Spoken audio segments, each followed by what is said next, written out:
अच्छा भाई, चलो भाई स्टार्ट करते हैं मल्टीनेशनल बिजनेसेस। तो मल्टीनेशनल बिजनेसेस क्या होते हैं?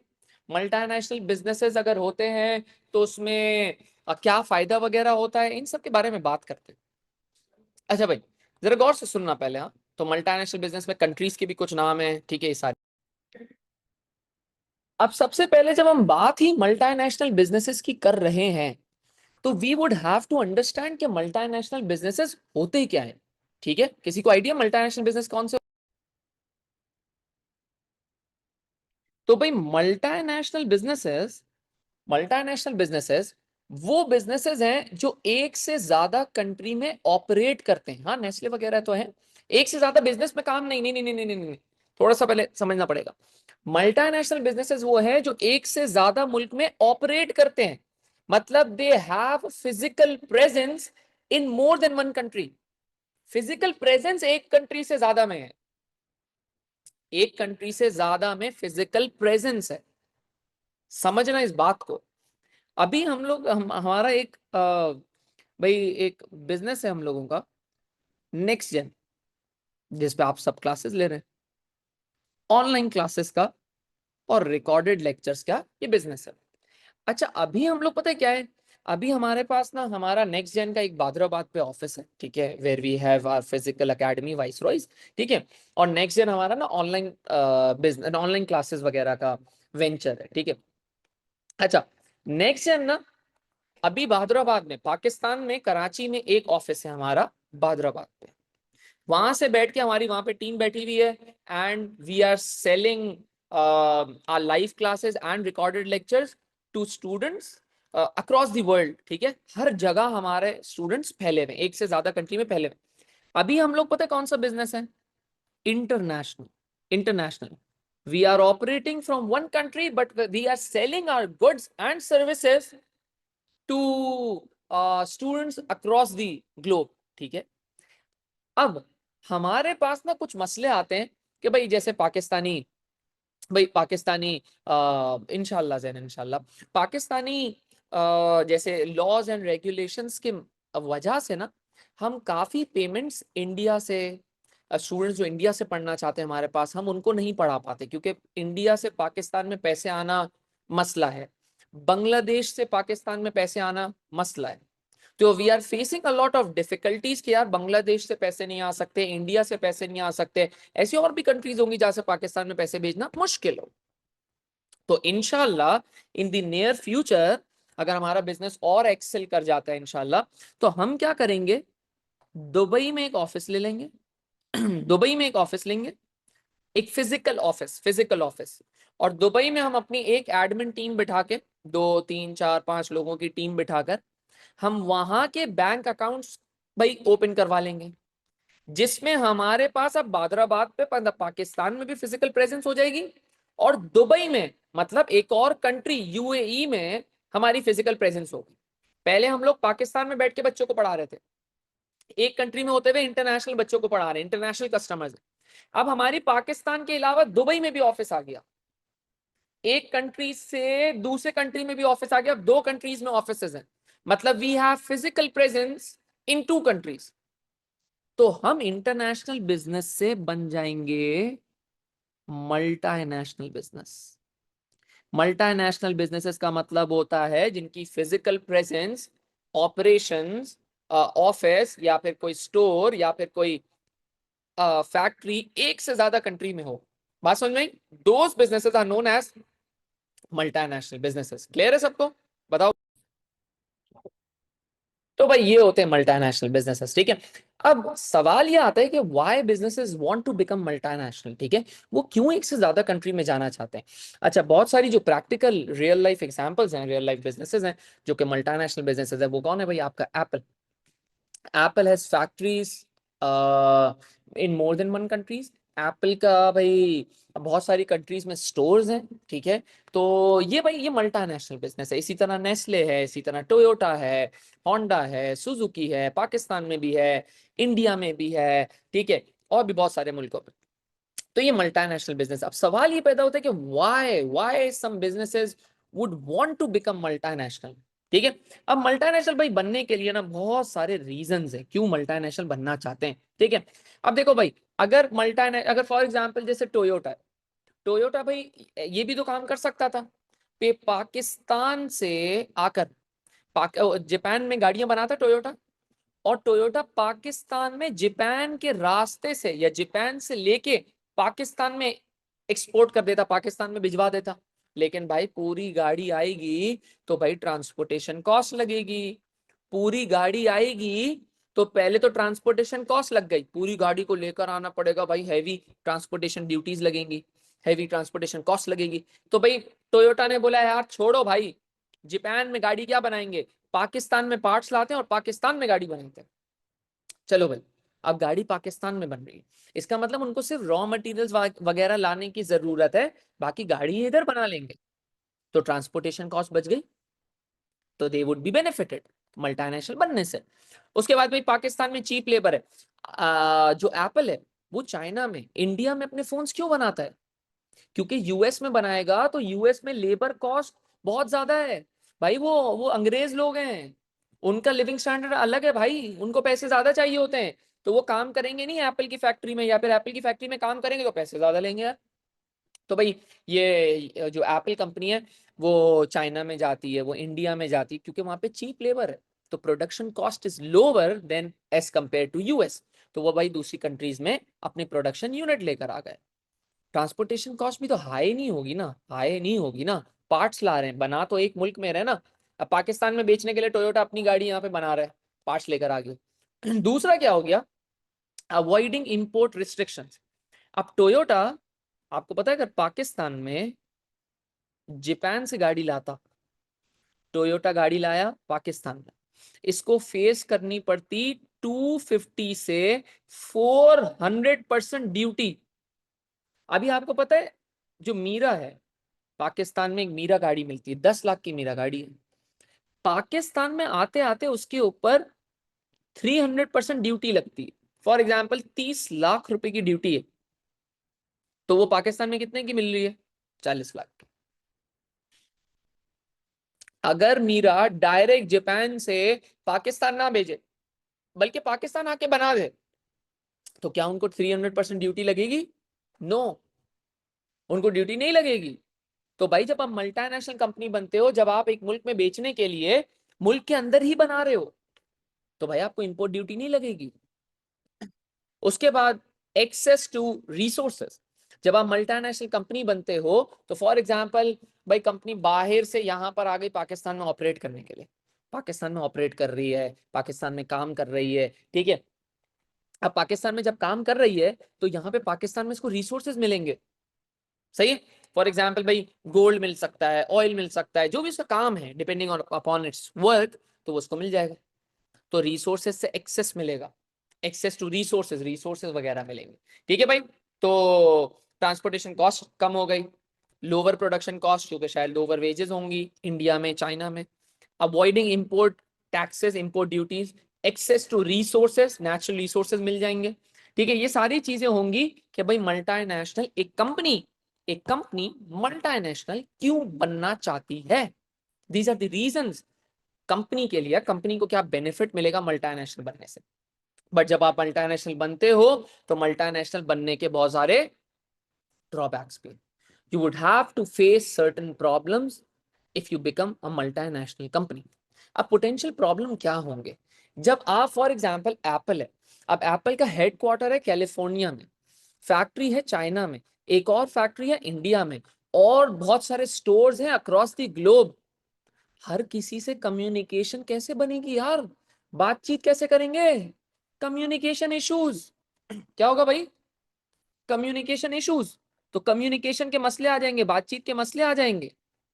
तो इंडिया में शायद फैक्ट्री को कोई मसला हो, बातचीत नहीं कर पा रहा यूएसए से, या बहुत दूर है, टाइम जोन डिफरेंट है, कम्युनिकेशन के मसले की वजह से शायद प्रोडक्ट भी गलत बन सकता है, शायद एरर्स आ सकते हैं। ठीक है। उसके बाद जब आप दूसरे मुल्क में जाते हो, कल्चरल डिफरेंसेस होते हैं, कल्चरल डिफरेंसेस होते हैं, जैसे कि कोक है या मैकडोनल्ड्स है, मैकडोनल्ड्स फॉर एग्जांपल भाई यूएस में बेचता है, यूएस में वो बीफ भी बेचता है, चिकन भी बेचता है, हर चीज बेचता है, जब पाकिस्तान में आते हैं तो भाई वहां पे लोग स्पाइसी फूड नहीं खाते, यूएस वगैरह में स्पाइसी फूड नहीं खाते, but when you come to Pakistan तो मैकडॉनल्ड्स ने अपने थोड़े से चिकन बर्गर्स में, बीफ बर्गर में थोड़ी अपनी चिकन में थोड़े स्पाइसेस ऐड करने पड़े, तो आपको थोड़ा प्रोडक्ट चेंज करना पड़ता है।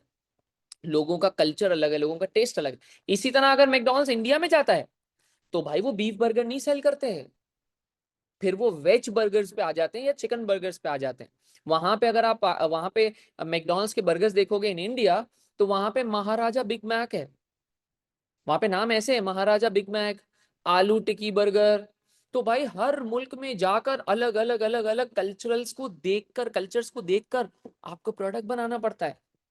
मतलब there are cultural differences which will make it difficult for the company to adopt cultures in each and every country. तो अलग अलग कंट्री में भाई अलग अलग कल्चर को अडॉप्ट करते करते करते करते शायद हमसे कोई मसला तो नहीं हो जाएगा, ये बात समझनी पड़ेगी।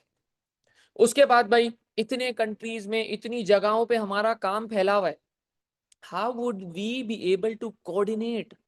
कोऑर्डिनेशन कैसे होगी? इंडिया की फैक्ट्री चाइना की फैक्ट्री से कैसे बातचीत करेगी कि भाई कल हमारा आईफोन का लॉन्च है, आईफोन अवेलेबल बनाना है स्टोर पे, क्या तुम्हारी प्रोडक्शन तैयार है? क्या ये वाली प्रोडक्शन तैयार है? भाई मार्केटिंग डिपार्टमेंट तो कैलिफोर्निया में बैठा हुआ है, कैलिफोर्निया वाले को कॉल करनी पड़ेगी कि भाई क्या करें, आपने लॉन्च डेट क्या रखी है? बहुत सारे मसले, कोऑर्डिनेशन का मसला होगा, मसले मसाइल होंगे। उसके बाद भाई जब आप फॉर एग्जांपल टोयोटा जापान में काम करता होगा, लोग पढ़े लिखे हैं, लोग समझदार हैं, लोग काम करना चाहते हैं, लेकिन जब भाई टोयोटा पाकिस्तान में आया होगा, जब लोगों का स्किल लेवल देखा होगा तो सर पकड़ लिया होगा कि यार ये कौन सी मखलूक है भाई, ये कौन से लोग हैं, इनको तो ना पढ़ाई लिखाई आई हुई है, ना भाई ये कोई स्किल है, कुछ भी नहीं है, इनके साथ क्या करें हम? तो भाई वहां से गाड़ी बनाने के लिए इधर गाड़ी बनाने के लिए आ गए, तो इनको दिखेगा कि लोकल एम्प्लॉयज को उतनी स्किल, उतनी लिटरेसी नहीं है जितनी जापान में थी। तो भाई कंपनीज को आके लोकल एम्प्लॉयज को क्या देनी पड़ेगी? Extensive training, that would be costly and time consuming. तो ये मसले आ सकते हैं मल्टीनेशनल कंपनी बनने से। एम आई क्लियर कि मल्टीनेशनल कंपनी क्या होती है, मल्टीनेशनल कंपनी बनने के कंपनी को क्या फायदे हैं, मल्टीनेशनल बनने के कंपनी को क्या नुकसानात हैं, ये क्लियर है सबको? तो हम आगे चलें। चलो भाई, तो अभी आपने देखा कि हमने कंपनी कंपनी के बेनिफिट्स एंड द ड्रॉबैक्स तो पढ़ लिए, बट मल्टीनेशनल कंपनी के साथ कंट्रीज भी इन्वॉल्व होती है। अब आप बोलोगे सर ये कंट्रीज कौन है, ये क्या है? तो भाई गौर से सुनो, एक एप्पल, एप्पल का हेडक्वार्टर या फिर एप्पल की कंपनी ओरिजिनेट कहां से हुई? ओरिजिनेट हुई भाई यूएस से। ओरिजिनेट कहां से हुई? यूएस से। तो यूएस इसकी मदर मदर कंट्री है, समझो जहां से ये पैदा हुई, एप्पल कंपनी जहां से ओरिजिनेट हुई, जहां से पैदा हुई, वो यूएस कंट्री है, यहां से बनी। ये कंट्री जो यूएस होती है, आपकी मदर कंट्री जहां से आप ओरिजिनेट हुए, जहां से आप पैदा हुए, उस कंट्री को हम कहते हैं होम कंट्री। क्या बोलते हैं भाई? Home country. अब एप्पल भाई इंडिया में चला गया, एप्पल भाई इंडिया में चला गया, तो इंडिया वालों ने बोला भाई आओ आओ हमारे पास आओ, हमारे पास आओ, हमारे पास आओ। तो इंडिया ने एप्पल कंपनी को होस्ट करा कि जी आइए आइए आइए आइए आइए, होस्ट करा। तो इंडिया कहलाएगी होस्ट कंट्री, इंडिया कहलाएगी होस्ट कंट्री। तो यूएस उसकी मदर कंट्री है, मतलब जहां से वो ओरिजिनेट हुई, मतलब होम कंट्री। इंडिया जहां पे वो जा रही है, कंपनी जा रही है, तो इंडिया वाले उनको होस्ट कर रहे हैं कि आ जाइए आ जाइए आ जाइए, हम लोग आपको भाई बुलाते हैं, हमारे पास आओ। तो हम होस्ट कंट्री, इंडिया फिर होस्ट कंट्री हो जाएगा, इंडिया वाले बोलेंगे हम होस्ट कंट्री हैं। तो यूएस से निकली कंपनी तो होम कंट्री, इंडिया में पहुंची तो इंडिया ने उनको होस्ट करा तो इंडिया हो गई होस्ट कंट्री। बात समझ में आ गई होम कंट्री और होस्ट कंट्री का डिफरेंस? चलो अब आ जाते हैं भाई किस पे, अब होस्ट कंट्री पे इम्पैक्ट के बारे में बात करते हैं, ठीक है?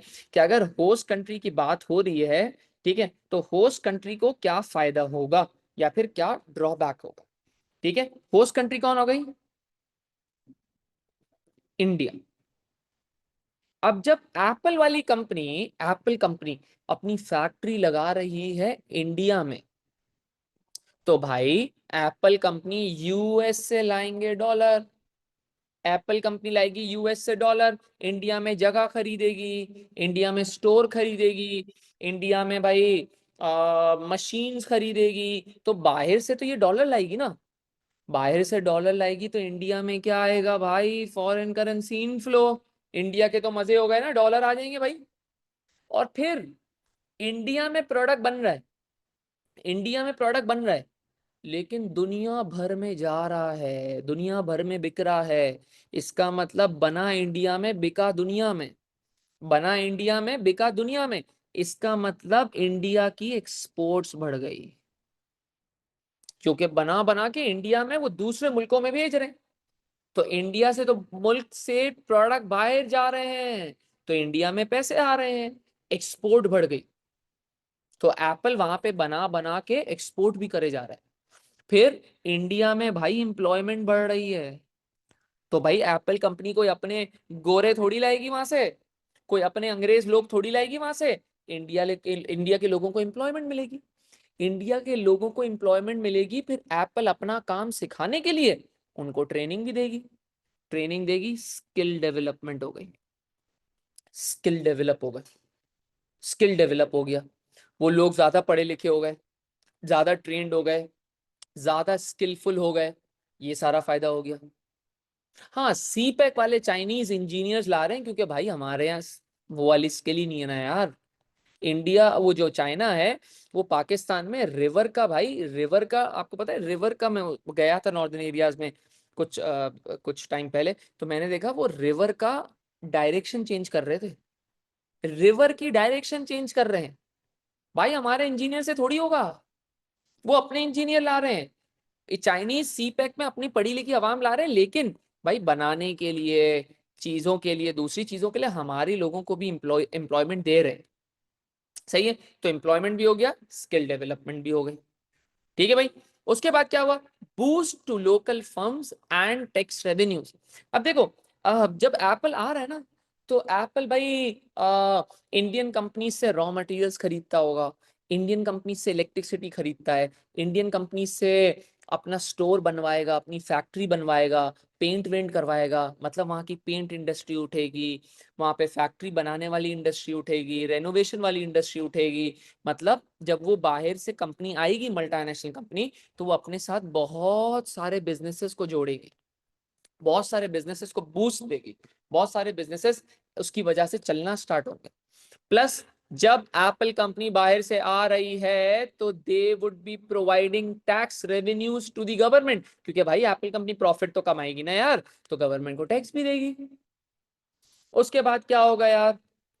आपके मुल्क में भाई क्वालिटी प्रोडक्ट मिलना स्टार्ट होंगे, अच्छे प्रोडक्ट मिलना स्टार्ट होंगे। तो टोयोटा वहां से पाकिस्तान में बनाने के लिए आया, क्वालिटी भी अच्छी हो गई प्रोडक्ट की, लोगों की भी क्वालिटी अच्छी हो गई, क्योंकि लोगों को ट्रेन भी तो कर दिया, और लोग हमारे जबरदस्त हो गए भाई, भाग के काम कर रहे हैं, क्योंकि उनको सिखा दिया गया, स्किल सिखा दी गई, ट्रेनिंग दे दी गई। उसके बाद लास्ट, मुल्क का जीडीपी बढ़ जाएगा। मैंने लास्ट टाइम भी आपको बताया था कि GDP is gross domestic product, gross domestic product, gross domestic product है, ग्रॉस डोमेस्टिक प्रोडक्ट, इसका मतलब value of all goods and services produced within our economy in a given time period. एक given time period में जो goods and services जो बन रहे हैं पाकिस्तान के अंदर, उसकी वैल्यू को बोलते हैं जीडीपी। जब भाई इंडिया में एप्पल कंपनी आएगी, तो वो भी तो प्रोडक्शन करेगी, आउटपुट बनाएगी, उस आउटपुट की भी तो वैल्यू होगी, वैल्यू, आउटपुट की वैल्यू बढ़ी, इसका मतलब मुल्क का जीडीपी बढ़ा, तो आपका मुल्क तरक्की करना स्टार्ट करेगा। तरक्की को बोलते हैं, या जीडीपी के बढ़ने को अच्छा सा अल्फाज बोलते हैं बेटा, इकोनॉमिक ग्रोथ, इकोनॉमिक ग्रोथ, तो इकोनॉमी ग्रो होगी, इकोनॉमिक ग्रोथ।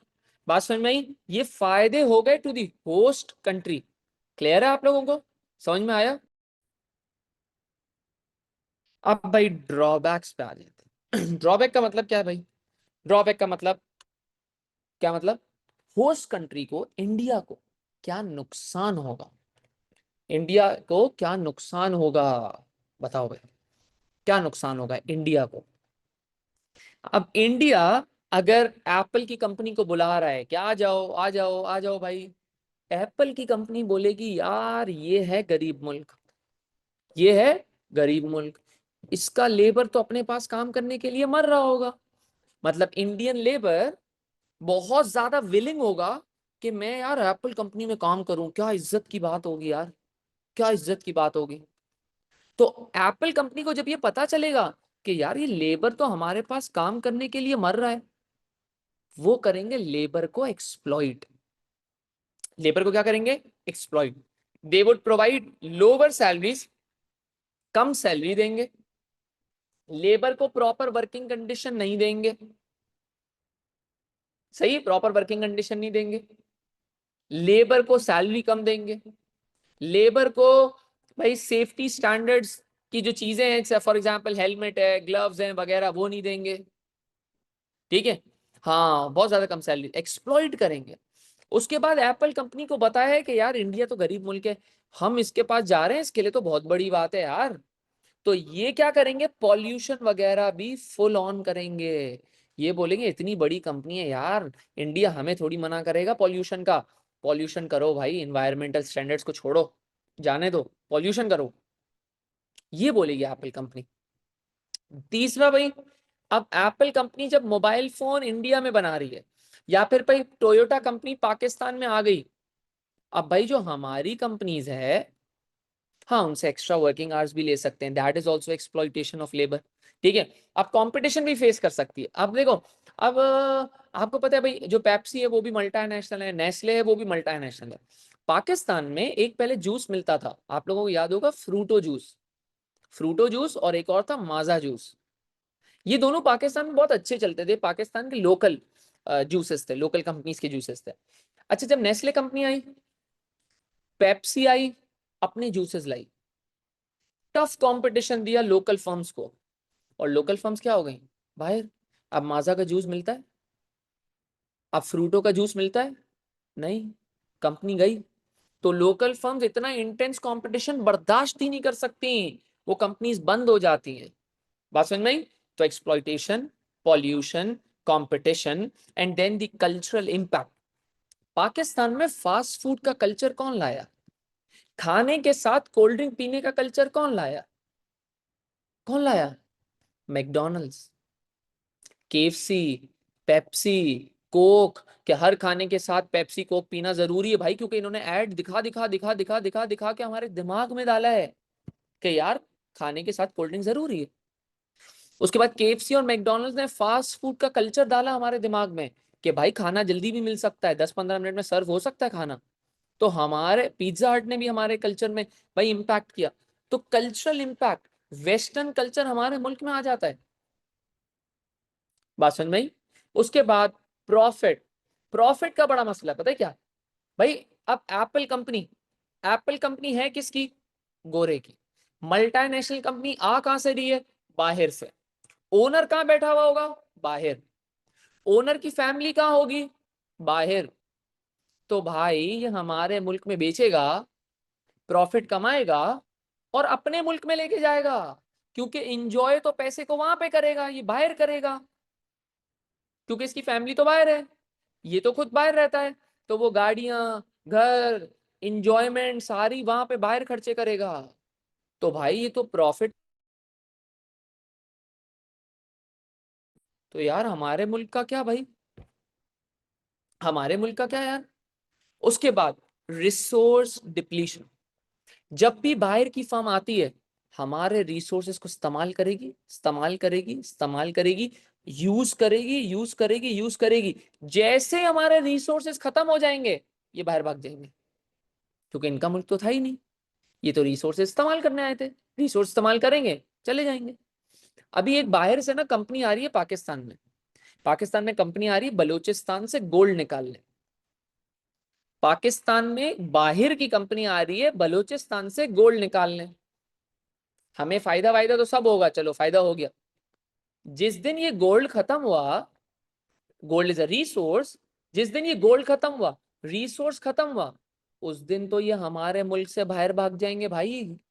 तो इसका मतलब हमारे रिसोर्सेस को खत्म करके, एक्सप्लॉइट करके ये तो बाहर भाग जाएंगे। तो दैट इज अ ड्रॉबैक कि भाई रिसोर्स हमारे तो डिप्लीट हो गए, तुम तो हमारा रिसोर्स खा के सारा खत्म करके तुम तो अपने मुल्क भाग गए, हमारा क्या होगा यार। तो ये भी ड्रॉबैक है जो होस्ट कंट्री को फेस करना पड़ता है, होस्ट कंट्री जहां पे कंपनी जा रही है। क्लियर है भाई, होस्ट कंट्री के advantages and the drawbacks, clear है सब। लास्ट चीज, that is impact on the home country. Impact on the home country. Impact on the home country. अब होम कंट्री पे क्या इम्पैक्ट जाएगा। अब देखो, होम कंट्री है ना, अब होम कंट्री अगर है तो इसका, अगर मैं आपको बोलूं बेनिफिट्स क्या होंगे भाई।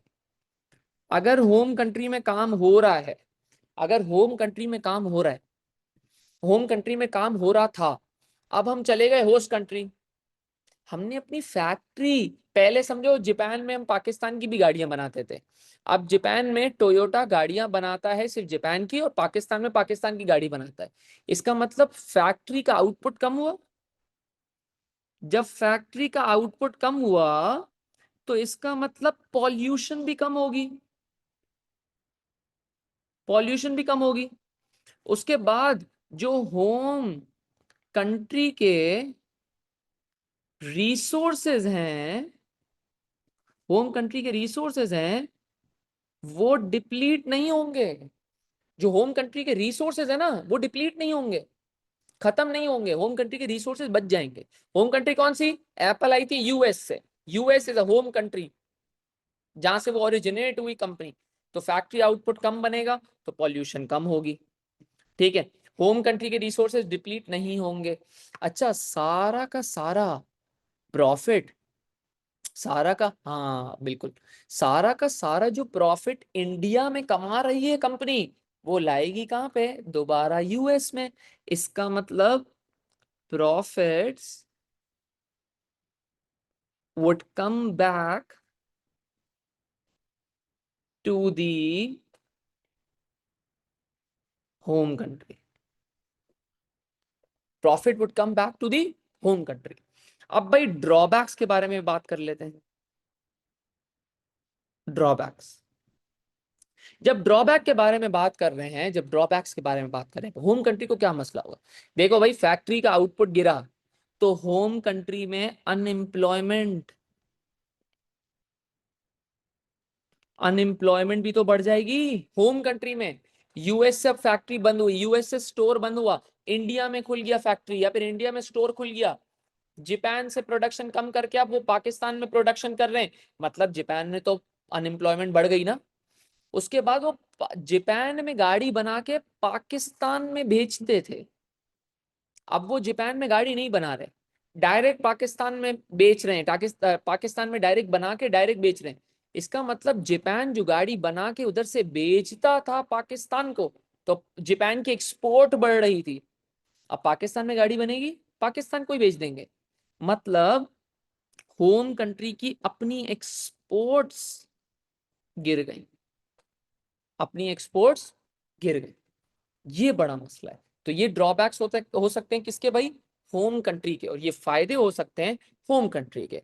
बताओ भाई, मल्टीनेशनल कंपनी की डेफिनेशन, कंपनी को बेनिफिट, कंपनी को ड्रॉबैक्स, होम कंट्री को बेनिफिट, होम कंट्री को ड्रॉबैक्स, होस्ट कंट्री को बेनिफिट्स, होस्ट कंट्री को ड्रॉबैक्स। इसमें किसी को इशू है या सबको क्लियर है भाई।